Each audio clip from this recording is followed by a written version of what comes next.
Okay, so what I'm going to talk about is based on work that we are doing with Xiaoliang Qi, and it's also based on papers by Gao, Jeffries, and Wall, and some previous papers that we have written. So the idea is to try to understand what is global AdS2. So global AdS2 is simply AdS2, but written all of it. So AdS2 can be described in terms of these coordinates. T is the time that runs vertical in this Penrose diagram. Sigma is the space direction. And so this is the full Penrose diagram of AdS2 covering all of the regions.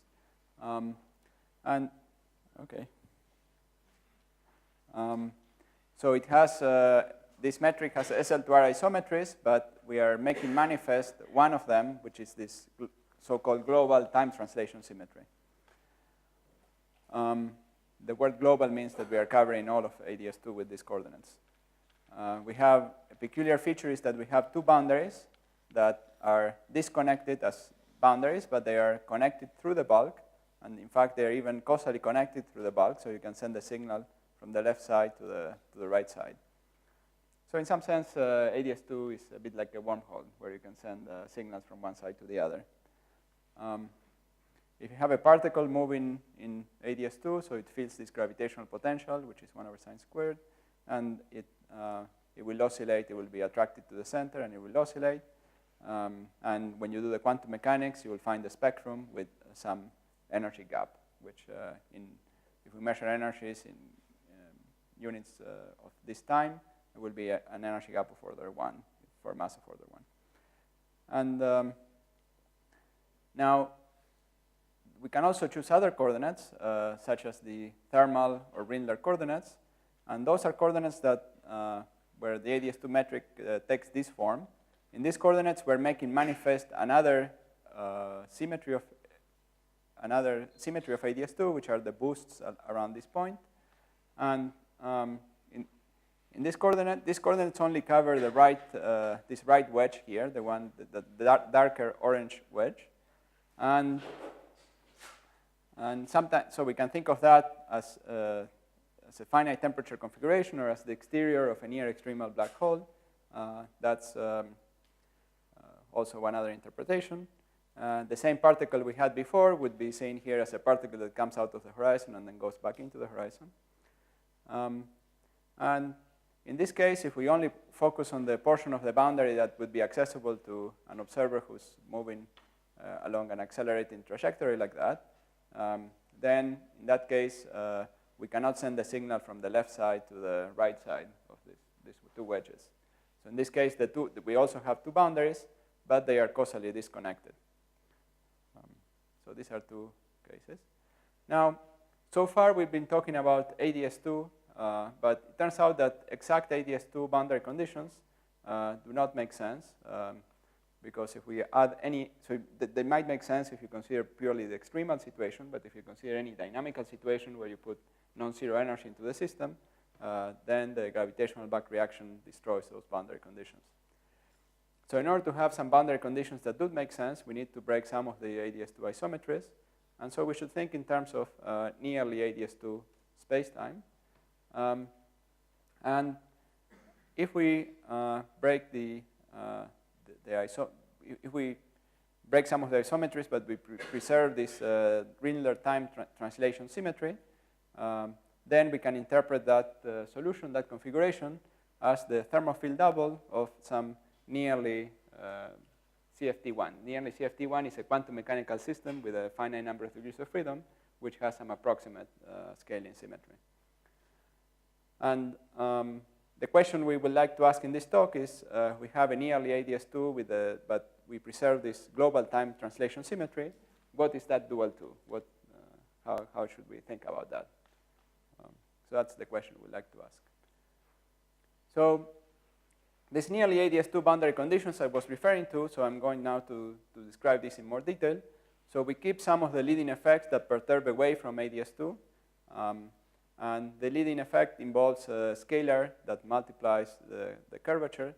So the naive AdS2 action would be this one, where we have a constant times an Einstein-looking action in 2 dimensions, but this is purely topological, and the only effect of this is to give the ground state entropy or the extremal entropy of the extremal black hole. And then we add this other term, and if we think of this, this is a very universal action that is supposed to hold for any near extremal black hole, even those that arise from higher dimensions. So, for example, 4-dimensional Reissner-Nostrom at lower energies should have this type. At near extremality should be described by this type of action, where in that case phi is the deviation of the area away from extremality.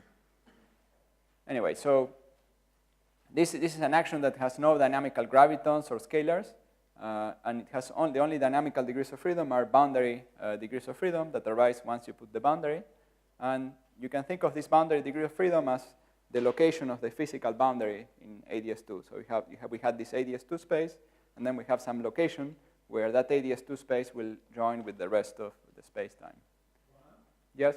So that action doesn't, except for phi equals 0, it doesn't have an SL2R invariant solution. So yes. Yes. Why wouldn't you want to consider something slightly more general that has a... Well, the idea is that... only be away from AdS2, it doesn't have the AdS2. Yeah. So the idea is that there is nothing that has the AdS2 isometries. The next best thing is this action, whose solutions indeed do not have AdS2 isometries. We could add phi inverse to that, and then we would have an AdS2 solution. We could add what? Almost any function of phi. Yeah. So you could add other things, and then you will have that solution, an AdS2 solution. Yeah. But if phi is equal to so let me go back. You started talking about black holes. Well, so you can set phi equal to 0, right? And that's an AdS2 solution with phi equal to 0. But then the boundary conditions of that solution are not consistent. So you are forced, if you did what you did, again, you will find you put some other potential, and if you go to the minimum of the potential, you will have some solution, but the boundary conditions won't make sense, so you will be forced to go away from the minimum of that potential. I'm not sure if I'm being clear. But if you take the dimensional reduction of an extremal black hole in order, yeah, you get this. You get something where phi has a minimum at the attractor value. Yes, that's 0. That would be 0. And then we just perturbing away from 0. So at infinity, we are deviating from that value. A scalar, it's more. You should think of this scalar as the area of the black hole, not. That is phi naught. What you would get as the. The attractor value is phi naught. Sorry, maybe I shouldn't have. No, phi naught, that's a topological term. That doesn't affect the dynamics. That's true. It affects the entropy, but not the dynamics. Yeah.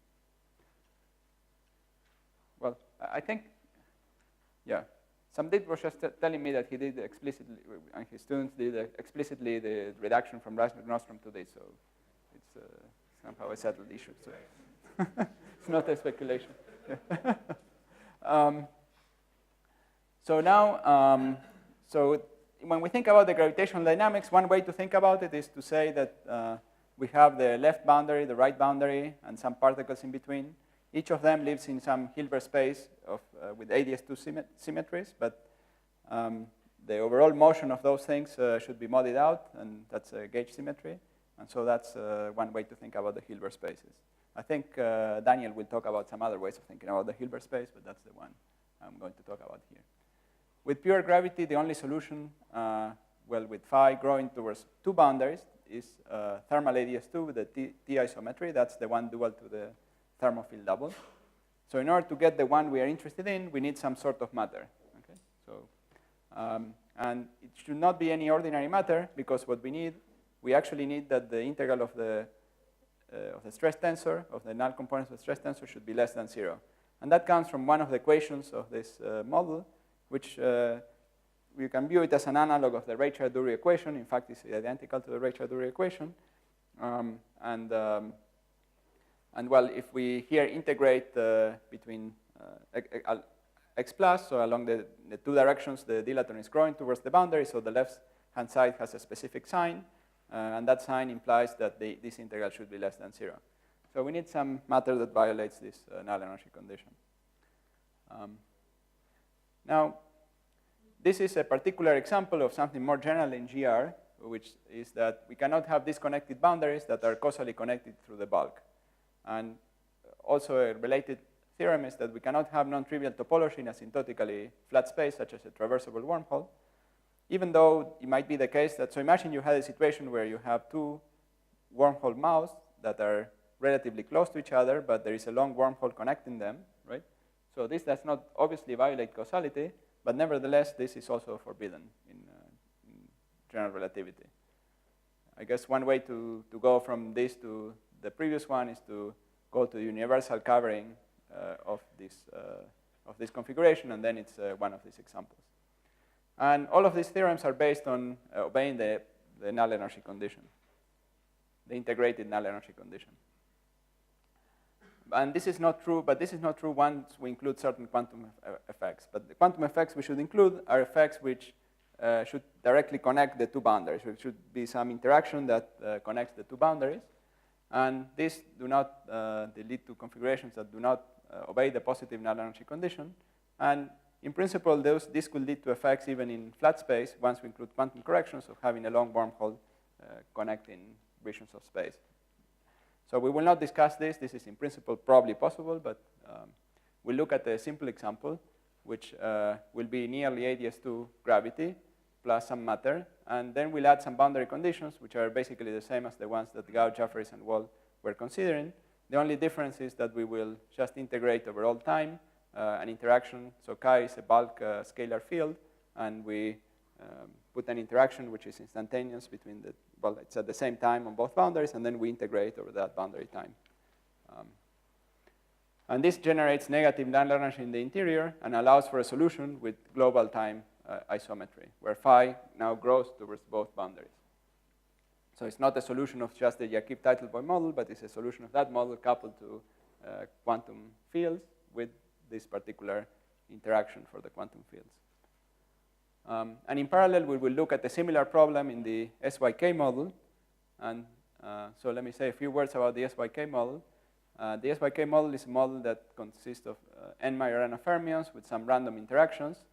There's a small, so the simplest one has 4 fermion interactions, but there's a variant with interaction involving q fermions.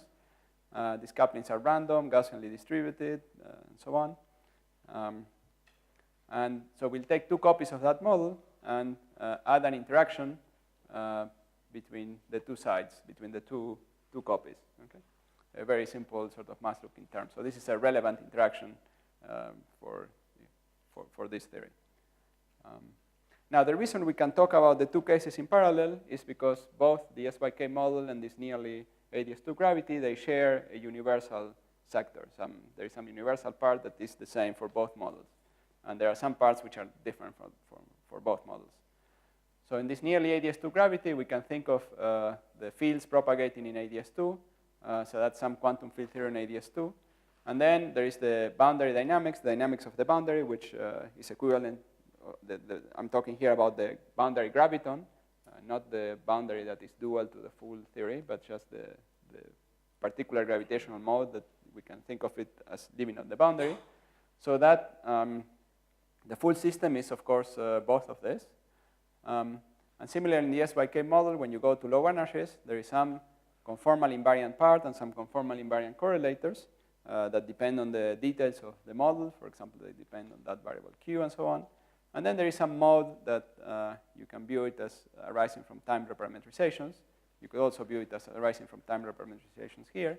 But there is that universal mode, which has exactly the same dynamics in both cases. And one way to write the dynamics is to write an action for the reparametrizations, which is a Schwartzian action, which was originally written for this SYK model by Kitaev. And even though the other pieces are not the same, well, are generically different, this particular sector is universal and governs many different things, like the low temperature entropy, the gravitational back reaction, the chaos exponent, and wormhole traversability, and so on. And the last one will be relevant for us.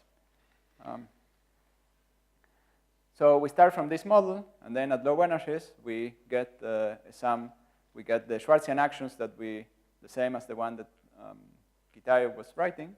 And then this coupling, we simply leads to a new term in the action, where this arises from taking the expectation value of these fields in the conformal invariant solution, where this expectation value is like an expectation value across, well, it has similar properties to an expectation value across AdS2.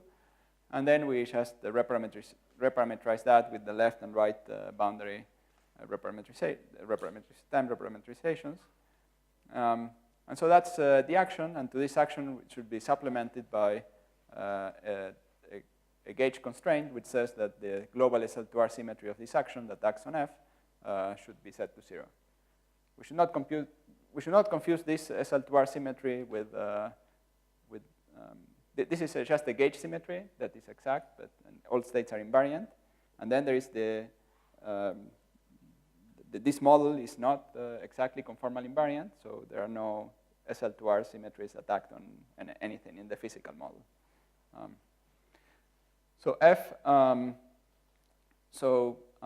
we can write an ansatz for F so that F is equal to the hyperbolic tangent of some other function T of U. This is just convenient. And after doing that, we can look for a solution where T of U is just the constant times U. U is the boundary time. And this is a solution of the equations of motion for any constant. And I'm going to call the constant T prime, because you can view this as the time derivative of these functions.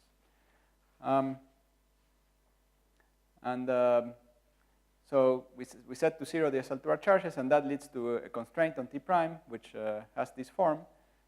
This piece comes from each of the separate SYK models, and this piece comes from the interaction between the two. Okay?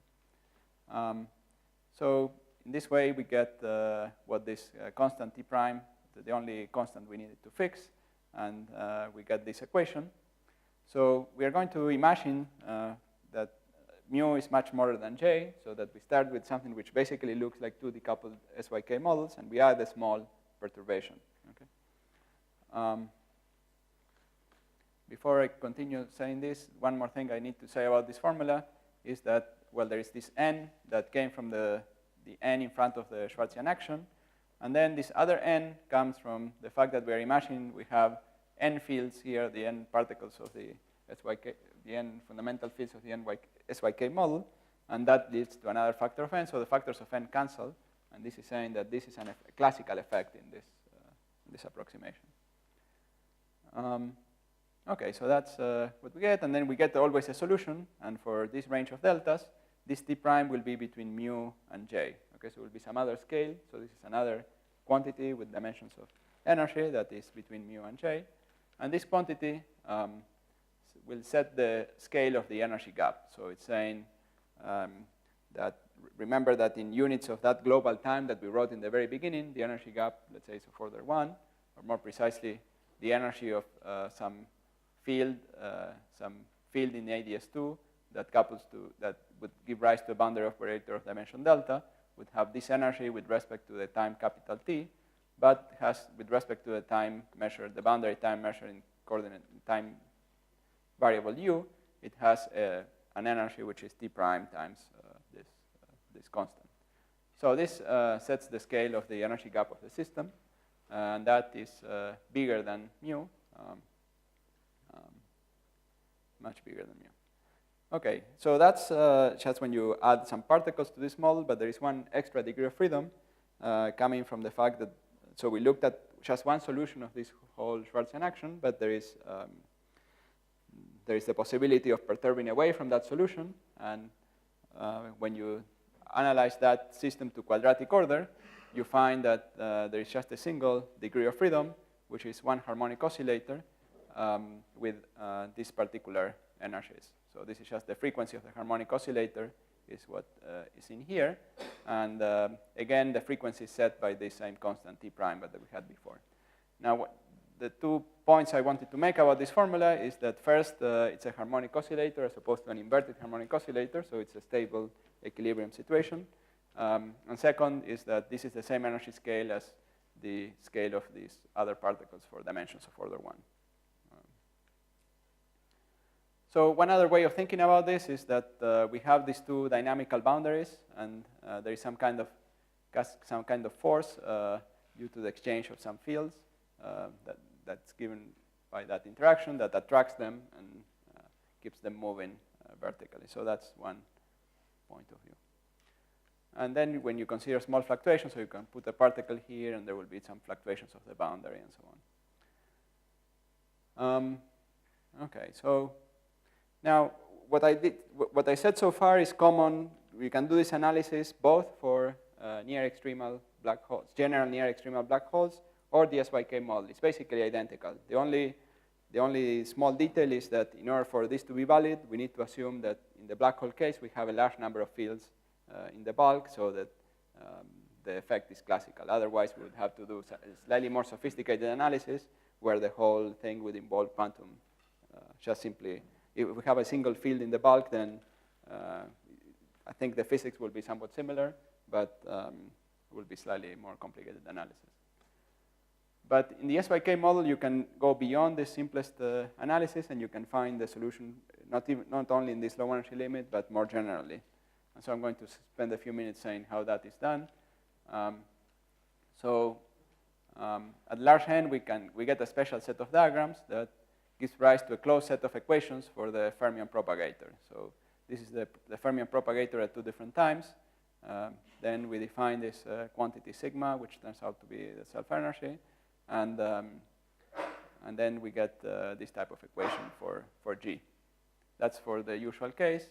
And in this case, it's basically the same, but we have propagators between the left and the right, and so on. And then from these equations, we get these other 2 equations. They look more complicated, but they are essentially the same thing. The only difference is this particular mu term that appears here. And in principle, you can solve these equations. And what we discussed before with the Schwartzian action and so on amounts to choosing this particularly simple solution to the equations, and then doing a reparametrization, and then we get the previous discussion. But if we want to go beyond that, we can analyze the full equations by either numerical methods or a large Q approximation where you can find some analytic solutions. And now we can solve the equations not limited to this small mu over J approximation. And it's also interesting to do that in the finite temperature situation. So actually, when you look at the finite temperature situation, there is a there is a Hawking phase transition similar to the one you have in the other situations.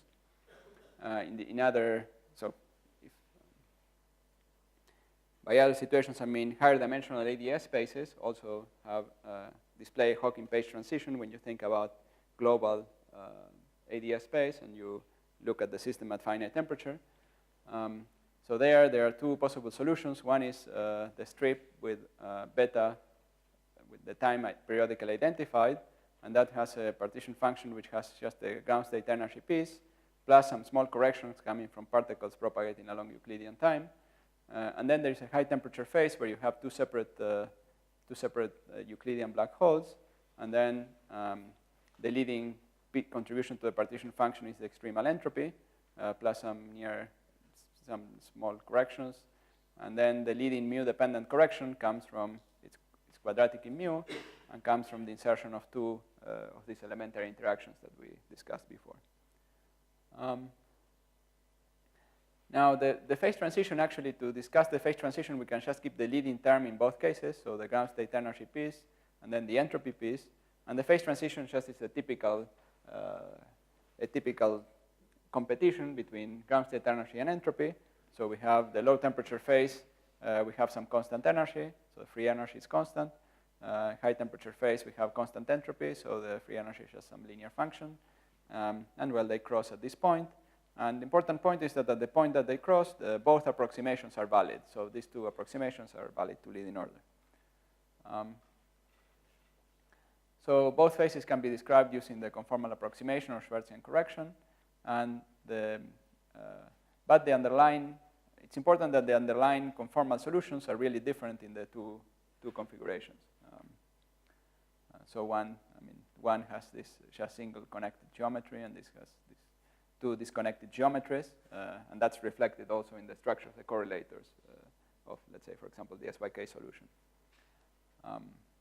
This discussion applies both for SYK and these black holes described using Yakib-Teitelbaum theory. for example, one has two SL2 R gauge symmetries, and the other one has only one SL2 R gauge symmetry. Now, at large Q analytically, one can find actually a smooth interpolation between these two solutions. So I said that the blue and red parts can be computed using the simplest approximation, but we can go beyond the simplest approximation and continue computing things here. And we find a structure which is somewhat similar to what we have in higher dimensions. So in higher dimensions, we also get this piece of the free energy, this piece here, which corresponds to the big black holes becoming small black holes, right? And so those, there is a big black hole with high temperature, then we reach a minimal temperature, and then we have an even, when we continue shrinking the black hole, the temperature increases again, right? So that's this piece of the curve. So the place where the temperature starts increasing again is here, and in higher dimensions, this curve in Einstein gravity would continue and would approach the ground state entropy piece. In string theory, there is some hadron transition here. That point here is not very well understood. But here we can continuously go between the two phases. So in some previous talk I've given to some of you, I've stated there wasn't a phase transition, but that's because, well, I made a mistake. So when you have continuous saddle points, yes. kind of always first order. Yeah, it's first order. I never said it was not first order. Continuously, continuously is, so we can go continuously in the configuration space between these two. The top part here is unstable in the canonical ensemble. We suspect that it's probably stable in the canonical, in the microcanonical. Yeah, so I think the microcanonical you could just go through each other. So what I said in the previous talk is probably correct about the microcanonical ensemble. But well, it doesn't matter. Well, it does matter, but hopefully you can forgive me for making a mistake in the previous talk. The only thing worse than making a mistake is not admitting that you made a mistake. What? Yeah, you might win elections. Yeah. So it's necessary to go beyond the conformal approximation to get this picture, and so on. And you could also analyze this numerically. And so doing the numerical analysis, you find, so here we have mu, and we set J to 1, and then we see that as we lower the temperature, there is where the dots start is where we start having two solutions. And here, when the dots change color, that's the first order phase transition. Yes?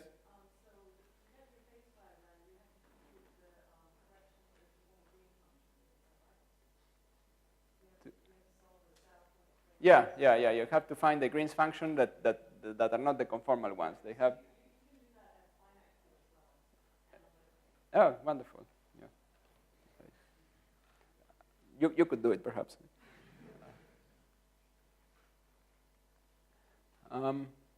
Okay, so then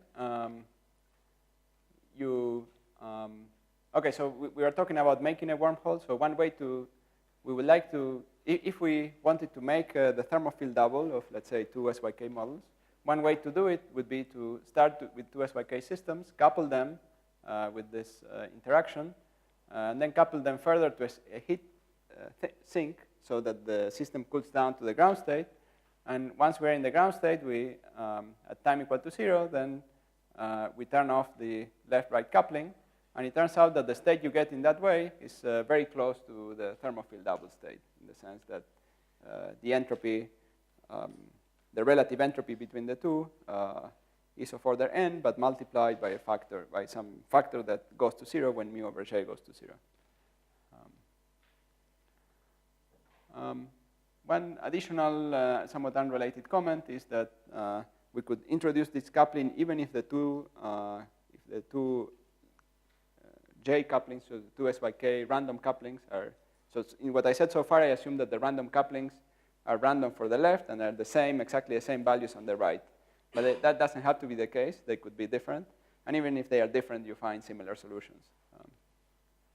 The only thing that changes is that the energy gap becomes a bit smaller. So, so in other words, we don't have to have perfect matchings of energies of state. So when we normally write the thermofield double in this way in the macroscopic theory, you might be left under the wrong impression that we need to match the energies perfectly to have a state that has properties similar to a wormhole and so on. But that doesn't have to be the case. The word need beyond that slide? We do not need, yeah, that's right.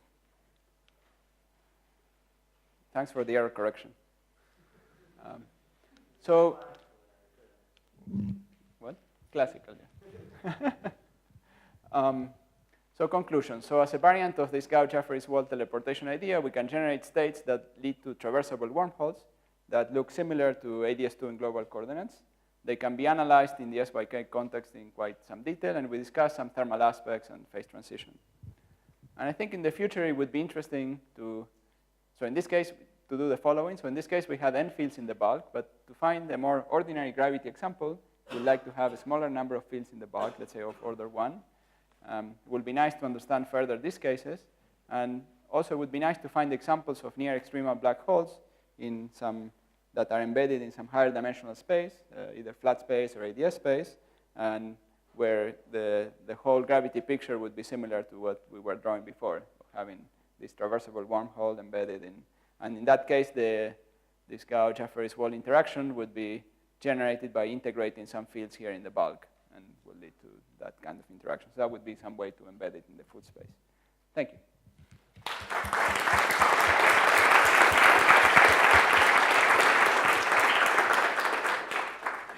So we have time for a few questions, but Dan, why don't you set up while we do the questions?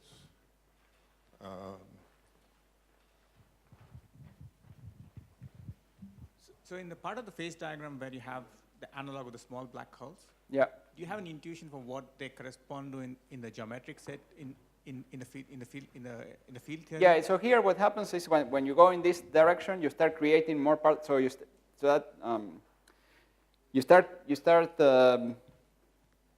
I can tell you from the other side. So from the other side, you start with the thermal AdS, and you start populating this with the particles, right? And you have more and more particles, and in the end, you end up with so many particles that you can start thinking of it as the two decoupled. I mean, it's not geometric, so it's not. You have to go beyond the geometry. So, yeah. How much entanglement is there between the two boundary pairs? An entanglement of the order of the ground state entropy. So it's quite big. Yeah, of order n. Yeah. I mean, it's equal to the ground state entropy to lean in order. Yeah. Yeah. Is there some way, instead of just writing down that double non-local interaction, is there some way of making it, putting in an auxiliary table and then bringing that up? No, I think you have to do something that is intrinsically non-local, because you know, if you have some other fields in the bulk or any ordinary matter in the bulk with boundary conditions on AdS that do not link the two boundaries, then we know that the integrated null energy condition holds, right? And then we just simply cannot do that. Okay, so I'm going to suggest that we thank Juan again,